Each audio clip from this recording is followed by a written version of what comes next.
Mary Kripabai ఛానల్కి స్వాగతం సుస్వాగతం. నా పేరు మేరీ కృపాబాయ్, కథా రచయిత్రిని.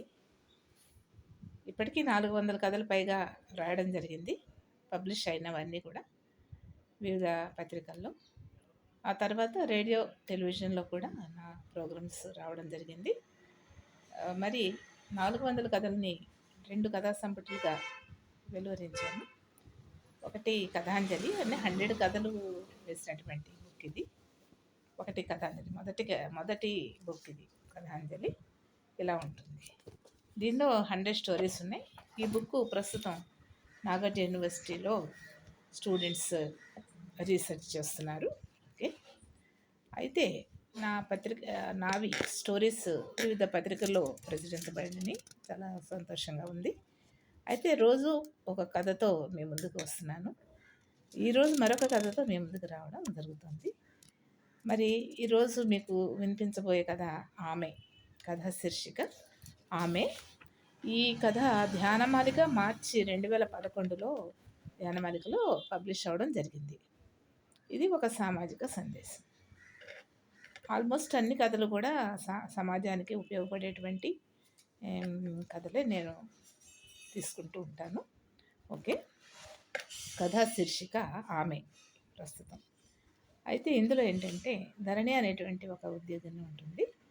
జనరల్గా ఇప్పుడు లేడీస్ అంతా కూడా జాబ్ చేస్తున్నారు. ఏదో ఒక ఫర్మ్లో, ఒక గవర్నమెంట్లోనో, ప్రైవేట్లోనో ఒక చోట చక్కటి జాబ్స్ చేస్తూ ఇటు హౌస్ వైఫ్ రోల్, అటు ఉద్యోగ జీవితం రెండు గడుపుతూ ఉన్నారు. అటువంటి కథల్ని ప్రోత్సహిస్తూ నేను రాస్తున్నాను. ధరణి అనేటువంటి అమ్మాయి తను జాబ్ చేస్తుంది. ఈవినింగ్ స్టార్టింగ్ ఎలా ఉంటుందంటే ఈవినింగ్ 5కి ఆఫీస్ నుంచి వచ్చి అలసటగా హ్యాండ్ బ్యాగ్ అక్కడ టీపై మీద పెట్టి అలాగా కిటికీలో నుంచి బయటకు చూస్తుంది. అంటే యథాలాపంగా అలా చూసినప్పుడు ఆమెకు పక్కింటి ఆవిడ కనిపిస్తుంది. ఇక్కడ శీర్షిక ఆమె కాబట్టి ఆ పక్కింటి ఆవిడని ఆమె అన్నట్లుగా నేను చిత్రీకరించడం జరిగింది. అయితే ఆమె కనిపిస్తుంది, పక్కింటి ఆమె. అయితే తనకి ఏంటంటే తనతో మాట్లాడాలన్నా ఇవన్నీ టైం వేస్ట్. నేను బిజీగా ఉంటాను కాబట్టి తనతో మాట్లాడిన దగ్గర నుంచి నా పనులన్నీ ఆగిపోతాయి అనేటువంటి దృక్పథం ఉండడం వల్ల అటువైపు చూస్తుంది. చూస్తే తను ఏమిటో అలసటగా, కళ్ళేవో ఉబ్బిపోయినట్టుగా, ఫేస్ అంతా డిఫరెంట్గా అలా ఉంటుంది. సర్లే అలాంటివి ఏమన్నా అడిగిన దగ్గర నుంచి మళ్ళీ మాట్లాడాల్సి వస్తుందని తను తల తిప్పేసుకుని ధరణి తన పనిలో నిమగ్నమై ఉంటుంది. ఇలాగ ప్రతిరోజు కూడా ఆమెని చూస్తూనే ఉంటుంది ధరణి, కానీ ఏమీ మాట్లాడదు. చాలాసార్లు అవతల ఆమె పలకరించాలి అనుకుంటూ ఉంటుంది, కానీ అలా పలకరిస్తుందేమో అనే ఉద్దేశంతో తిను మొహం తిప్పుకోవడం, లోపలికి వెళ్ళిపోవడం అలాగా చేస్తూ ఉంటుంది. అయితే తను ధరణికి ఒక అమ్మాయి సౌమ్య స్కూల్లో చదువుతూ ఉంటుంది. తను సౌమ్య అంటుంది, మమ్మీ పక్కింటి ఆవిడ ఆంటీ ఏంటో ఏడుస్తున్నట్టు అలాగ శబ్దం వినిపిస్తుంది పక్క నుంచి అని చెప్పేసి అంటే, ఏమోలే వాళ్ళ గురించి మనకెందుకు, పక్కింటి వాళ్ళ పర్సనల్ విషయాలు మనం పట్టించుకోకూడదు కదా అంటే, అలా కాదు మమ్మీ, ఎవరో కొట్టినట్టు, తను ఏడుస్తున్నట్టు అటువంటి శబ్దాలు వస్తూ ఉంటాయి ఆ ఇంట్లోంచి ఎప్పుడు. నువ్వు చూస్తున్నావా, నువ్వు ఏమైనా గమనించావంటే, నేనేం గమనించలేదు, నాకు అంత టైం లేదు, అందువలన ఆమె గురించి నాకు అనవసరం అంట. సో ఇక ఆమె పేరు కూడా ఈవిడికి తెలియదు, అందువలన ఆమె అని చెప్పి అడ్రస్ చేస్తూ ఉంటుంది. అలాగా చాలా కాలం జరుగుతూ ఉంటుంది. ఇంకా ఏమి కూడా ఆమె గురించి ధరణికి కానీ సౌమ్యకి కానీ, ధరణి వాళ్ళ హస్బెండ్ ఉంటాడు ఇక్కడ వివేక్ కూడా చాలాసార్లు అంటాడు, ధరణి ఏంటి పక్కింటి నుంచి ఏవో శబ్దాలు వస్తున్నాయి, ఏం శబ్దాలు అవి, ఒకసారి ఏమైనా చూస్తావా అంటే, ఎందుకండి మనకి పక్కింటి వాళ్ళ విషయం, అలా వాళ్ళ పర్సనల్ విషయాల్లో మనం జోక్యం చేసుకోవడం సభ్యతగా ఉండదు అని చెప్పేసి చెప్తుంది. సరే ధరణి, అయితే మరి ఈరోజు ఏం టిఫిన్ చేస్తావు, ఏం చట్నీ చేస్తావా, ఇలాంటి విషయాలు వివేక్ అడిగినప్పుడు, ఈరోజు ఇడ్లీ కొబ్బరి చట్నీ అలా చేస్తానండి అని చెప్తే వీళ్ళిద్దరూ అన్యోన్యంగా ఉంటారు. వివేక్ చాలా సంతోషపడిపోతాడు, అట్లాగే అమ్మాయి సౌమ్య కూడా చాలా సంతోషపడుతుంది. ఇలాగా వివేక్ ఏమంటాడంటే, ధరణి నువ్వు ఏదో మాకు చాలా స్పెషల్గా చేసి పెట్టాలి టిఫిన్స్ అని అలా ఎప్పుడు అనుకోకు, ఎందుకంటే నువ్వు అలా చేసిన దగ్గర నుంచి ఆఫీస్కి నీకు లేట్ అవుతుంది, అందువలన నువ్వు నీ టైం కూడా చూసుకో అని చెప్పేసి, మళ్ళీ నువ్వు లేట్‌గా వెళ్తే బాస్ కేకలేస్తారు కదా అని చెప్పేసి వివేక్ అంటాడనమాట. మరి ఇక అలాగా ఆహ్, ధరణికి సౌమ్య అనేటువంటి అమ్మాయి, హర్ష అనేటువంటి కొడుకు కూడా ఉంటాడు. హర్ష రెసిడెన్షియల్‌లో చదువుతూ ఉంటాడనమాట. హర్ష గురించి భర్తతో మాట్లాడుతుంది. తను ఇంటర్మీడియేట్ చదువుతున్నాడు. తర్వాత ఎంట్రన్స్ రాసినప్పుడు తనకి డాక్టర్ అవ్వాలతను. ఆ దిశగా మనం వాడిని ప్రోత్సహించాలండి అంటే, సరే ఓకే అని చెప్పేసి వివేక్ అంటుంటాడు. సరే ఇంతలో మళ్ళీ పక్కింటి నుంచి ఓ వెక్కిళ్ళ శబ్దం అటువంటి శబ్దాలు డిఫరెంట్‌గా వినిపిస్తాయి. వినిపించేసరికి "ఏమిటి అలాగా" అంటే అని వివేక్ అన్నప్పుడు ధరణి అంటుంది, "ఎందుకండి మనకు అనవసరం అవి" అని చెప్పేసి తన పనిలో నిమగ్నం అవుతుంది.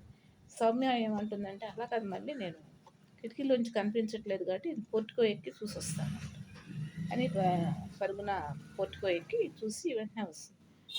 అతను ఆమెను ఆ ఆంటీని ఆళ్ళ హస్బెండ్ అనుకుంటా గట్టిగా కొడుతున్నాడు అని చెప్పి చెప్తుంది ఇంటికొచ్చి. ఏమోలే మనం వాళ్ళ విషయాలు మనకనవసరం అని చెప్పి వాళ్ళ మమ్మీ చెప్తుందనమాట.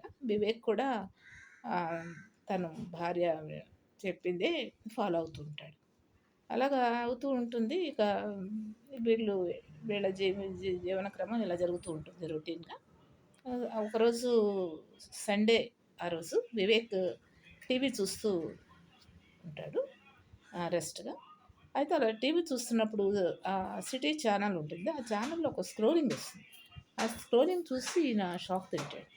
అదేంటంటే ఇందిరాగాంధీ నగర్ 420 డోర్ నెంబరు గల ఇంట్లో పల్లవి అనేటువంటి వివాహిత ఆత్మహత్య చేసుకుందన్నట్టుగా ఆ స్క్రోలింగ్ వస్తుంది.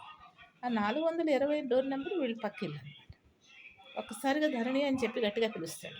పిలిచిన తర్వాత ఏంటండి, ఏంటని కంగారు పడుతూ వస్తుంది. ఏం లేదు ఈ స్క్రోలింగ్ చూడు అని చెప్పంటే, అరే! అరే! ఎవరు ఆమె పేరు పల్లవి అనమాట. అని చెప్పేసి అంటుంది ధరణి. అయితే అయ్యో! పక్కింటామె, ఆమె ఇన్నాళ్ళు నాకేదో చెప్పాలనుకుంది. కానీ నేను వినిపించుకోలేదు. నేను మాట్లాడలేదు. నేను మాట్లాడుంటే ఆవిడేదో నాకు చెప్పి ఉండేది. అటువంటప్పుడు అటువంటి పరిస్థితుల్లో తన ప్రాబ్లమ్ ఏంటో నేను తెలుసుకొని ఉండేదాన్ని. తనని ఆ ఊబిలోంచి నేను బయటికి లాగి రక్షించగలిగేదాన్నేమో! కానీ కేవలం నా వల్ల నేను నా పార్టిసిపేషన్ లేకపోవడం వల్ల కూడా తను ఆ విధంగా ఆత్మహత్య చేసుకుంటుంది. అయితే అది నిజంగా ఆత్మహత్య లేకపోతే హత్య అనేది కూడా నాకు డౌట్‌గా ఉందని చెప్పి భర్తతో చెప్పి చాలా బాధపడుతుందనమాట ధరణి.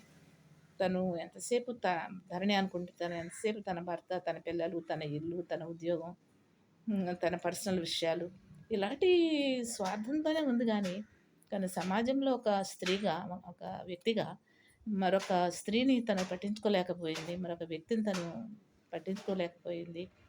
అందువలన పల్లవి ఈ పరిస్థితిలో అయిపోయింది. లేకపోతే పల్లవి జీవితం పల్లవించేదేమో తను తన బాధ్యత నెరవేరిస్తే అని చెప్పేసి ఇక మీదట అలా ఉండకూడదు. ఇరుగు, పొరుగు, సమాజాన్ని పట్టించుకోవాలి అనే దృఢ నిశ్చయానికి వస్తుంది ధరణి. ఓకే. ఇలా నేను 'ఆమె' అనేటువంటి కథలో ఇటువంటి సామాజిక సందేశాన్ని పొందుపరిచాను. రేపు మరొక కథతో మీ ముందుకు వస్తాను. నమస్తే.